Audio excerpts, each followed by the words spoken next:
ప్రజల జీవితాలు మార్చేది మంచి పాలన, మంచి పాలసీలు. కులం, మతం, ప్రాంతం కాదు. అందుకే ప్రజలు ఏ పార్టీ మంచి చేస్తుంది, ఏ పాలకుడు మంచి చేస్తాడని ఆలోచించాలి. 2019లో తెలుగుదేశం పార్టీ రాకుండా పోయిన దాని వల్ల ఎంత నష్టపోయా ఒక్కసారి గుర్తుపెట్టుకోండి. అదే మాదిరిగా 2004 వరకు హైదరాబాద్ లో చేసిన అభివృద్ధి ఈ రోజు తెలంగాణ రాష్ట్రాన్ని దేశానికి నెంబర్ 1 ఎకానమీగా తయారు చేసింది.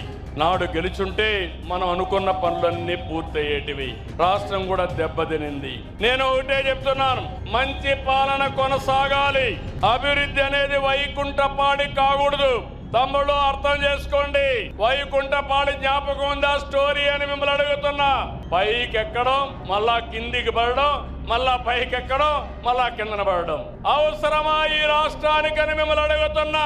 వైకుంఠపాడి చేస్తారా అని మిమ్మల్ని అడుగుతున్నా. సహకరిస్తారా అని మిమ్మల్ని అడుగుతున్నా. అందుకే మిమ్మల్ని కోరుతున్నా, మంచి పాలన గాని మనం చేసుకుంటూ పోతే వండర్ఫుల్ గా చేయడానికి అవకాశం ఉంటుంది. నిన్న మొన్న మహానాడు 6 శాసనాలు, ఇది ఒక చరిత్ర. ఈ రోజు మీరు చూస్తే తెలుగు జాతి విశ్వఖ్యాతి, యువగళం, స్త్రీ శక్తి, అన్నదాతకు అండగా, పేదల సేవలో సోషల్ రీఇంజనీరింగ్ P4 ద్వారా మీ అందరినీ ఆర్థికంగా పైకి తీసుకొచ్చే బాధ్యత 2029కి జీరో పావర్టీ. ప్రతి ఒక్కరికి ఇళ్లు కట్టిస్తాం, ప్రతి ఒక్కరికి ఇంటి జాగా ఇస్తాం, కనీస అవసరాలు తీరుస్తాం. ఇవి చేసి ఇక్కడుండే కార్యకర్తలు, నాయకులు కోరుతున్న కార్యకర్తే అధినేత. ఇది కూడా నిన్న మనం అందరం కూడా కలిసి నిర్ణయించాం.